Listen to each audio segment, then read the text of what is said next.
This is PIX on Politics Daily with Dan Mannarino. Hey everybody, welcome to PIX on Politics Daily. I'm Dan Mannarino. It is August 21st, and let me tell you about kind of what happens to me at night, because I work on a morning show, right? I go to bed pretty early.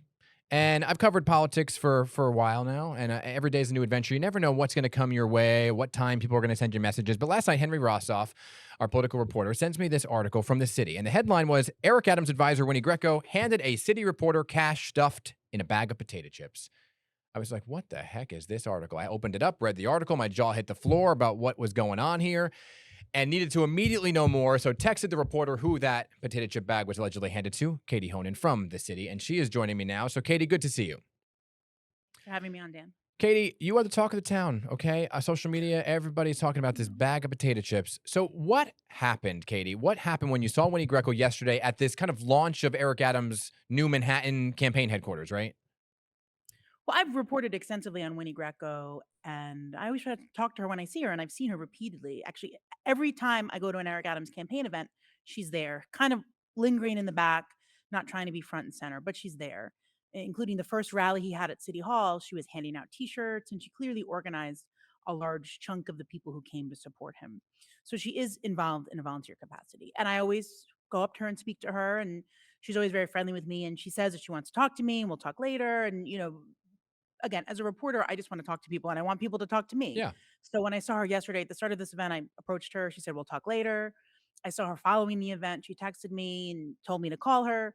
So I met her across the street. And as soon as I walked, the few feet into the Whole Foods, she handed me a bag of potato chips, which I at least 3 times said, no, it's okay. I don't want to. I know you take the chips, you take the chips. But she insisted. We spoke for a few minutes. And she, as we left, again said, oh, yeah, the chips, and I tried to give them back to her again. She refused. I walked a few feet to the subway station, and that's when I looked inside the bag of chips and I saw this envelope, which I initially hoped was a piece of information or something. I didn't. And then as soon as it was money, I started to panic because I don't know what she was trying to do, but whatever she was doing was inappropriate. So you originally thought it was chips. Yeah, the non-financial, Y- like what does a reporter want? The bombshell of the century or something. Yeah, well, of course, right? And so walk me through the next steps then of kind of the conversations that took place after that, right? I read the article in the city and it talked about how you obviously did the right thing. You were like, I can't accept this. So you reach out to Winnie and what does she say? Well, at first I called my editor. He didn't initially pick up, Yeah. which is fine, but I tease him about it now. And then I called her and I said, if you're still in the Whole Foods, I can't accept this at all. I need to give it back to you. She wasn't. She said, we can meet later and I could give it to her then. And then when I spoke to my editor, we then escalated it to our senior editor and our editor in chief and just, I brought everything down to our office. And then we notified the authorities, the Department of Investigation. They're still looking into, we believe, some of what she did when she was a city employee, and we notified them. They're also a referral agency, so they know, they have an idea of if there are other investigations. I don't know if what she did to me was explicitly illegal, Yeah. but it may set a pattern, especially looking at these 4 separate indictments that Ingrid Lewis Martin, the mayor's former closest aide, is named in today. That it looked like City Hall was for sale to the right price and the right person. And again, I don't know the intent for Winnie giving this to me, but maybe it's part of a larger pattern. We don't know. Yeah, and I'll talk about Ingrid Lewis Martin in just a second because I just got a text from her attorney, Arthur Adalia, which we'll talk about in just a moment. But Winnie did make a phone call, right? And she explained to somebody, was it you or somebody within the city that, well, I was looking to make a friend? Yeah, she explained to my colleague Greg Smith, the story is written by Greg Smith and Yoav Yeah. Gonen, that in her culture, her Chinese culture, this is not uncommon, and she was trying to make a friend. Dan, I don't need money to be a friend. A friend. It makes me. You could be my friend for free. And I understand in the larger cultural context, obviously at Lunar New Year or Mid Autumn Festival, at weddings, there's money that's exchanged, but it was just not appropriate. And look, she was a city employee for 2 years, if not more. Yeah. They get ethics training, or at least I hope they do. So Yeah. she should know that this is not what you should be doing. Katie, I don't want you to tell me about private conversations. I mean, and that's the line of all these politicians. Well, we don't discuss private conversations. But when you were talking to her and she hands you this bag of chips, was there any conversation about what it was about?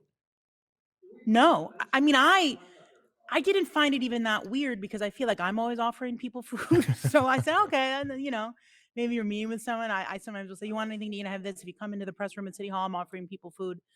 So that didn't necessarily strike me as the weirdest thing. Looking back, she did seem a little insistent, which I don't know if she wanted me to open it in front of her. Yeah. I don't know what the goal was. So you got it back to her. No, I tried to. She wasn't there. We have turned it over to the Yeah. Oh, authorities. gotcha. Right.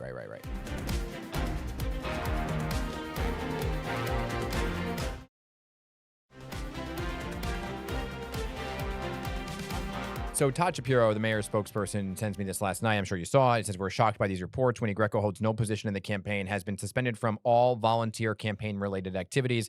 Mayor Adams had no prior knowledge of this matter. He has always demanded the highest ethical and legal standards, and his sole focus remains on serving the people of New York City with integrity. Now, I did ask the mayor a couple weeks ago, why is he bringing some people back to his campaign, right? Brianna Suggs, who was the target of investigation, Winnie Greco, who was the target of an investigation. And he said, well, these people were never actually committed of crimes. And then they put in this whole volunteer line. How would you kind of interpret all of that? These are volunteers who aren't paid, but they're still involved in the campaign. That's a great question. And I think Eric Adams gets very defensive about his legacy as mayor in his first term. And he quite often blames the press and how we're all out to get him. Yeah. But look at these 4 additional indictments from Ingrid Lewis Martin. And it's very familiar because it's all the stuff that we've reported on, whether it's my outlet, your outlet, Politico, AM New York, Daily News, New York Times, all this, we've reported all this. Mm-hmm. The people that Eric Adams has surrounded himself with, he'll say, look at what they did to David Dinkins, the city's first Black mayor who served 1 term. Yeah. David Dinkins was not federally indicted. He did not have multiple members of his staff indicted. He did not have multiple members of his staff's homes raided by federal authorities. So I think there's something to be said about the team that Eric Adams has built around him and that he repeatedly defended. You look at someone like Tim Pearson, who was accused of assaulting a female security guard at an asylum seeker shelter. When we asked him, the mayor repeatedly defended him as this 9/11 survivor who's an amazing person and almost insulting, this guard who accused him of assault. So I think the people who Eric Adams has surrounded himself with, whether it's in a paid capacity or Yeah. in a volunteer capacity, he's welcomed them back in. So I guess that is something that people should look at. I'm curious, the what if game.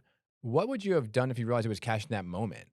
Would you have questioned her? What are you I doing? just would have shoved it back at her, run back, Yeah. run away. I wouldn't have left with the bag.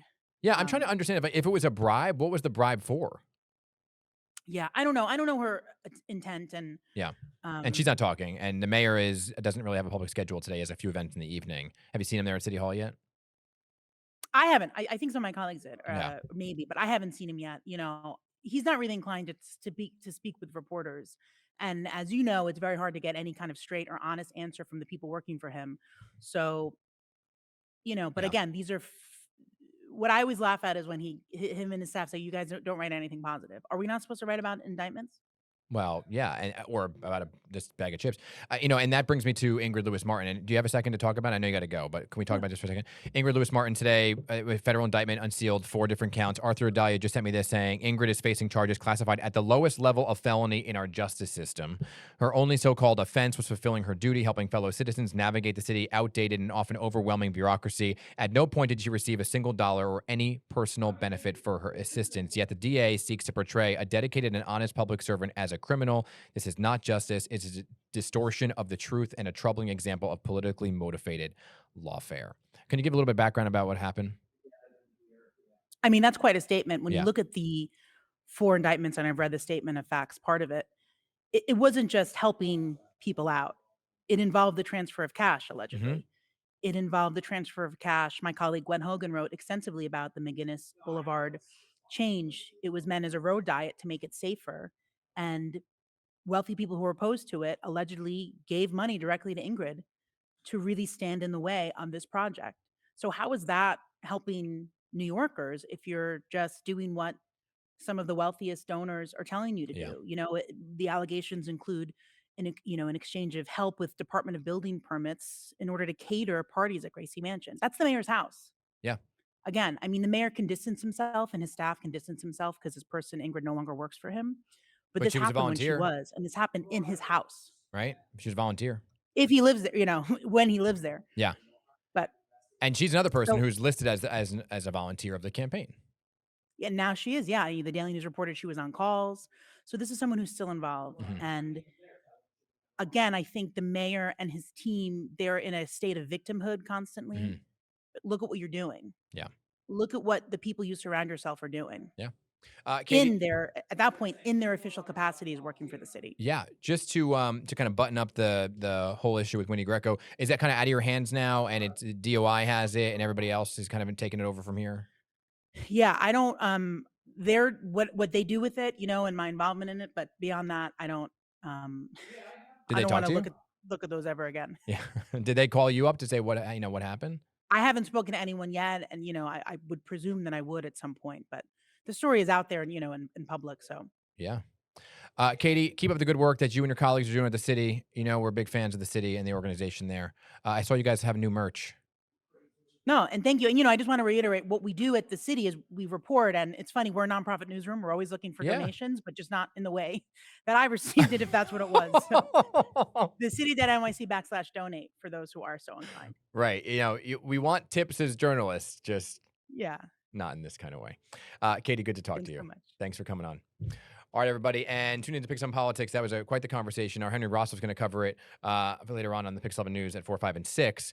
Tune in to PIX on Politics tomorrow, 6:30 p.m. We're going to be talking one-on-one with the health commissioner to talk more about the Legionnaires outbreak, what was done, what wasn't done. Also going one-on-one with James Solomon. He's a candidate for Jersey City Mayor, actually leading in the polls over the former governor of New Jersey, Jim McGreevey. That's tomorrow on PIX on Politics at 6:30 p.m. But that'll do it for today. I'll see you tomorrow.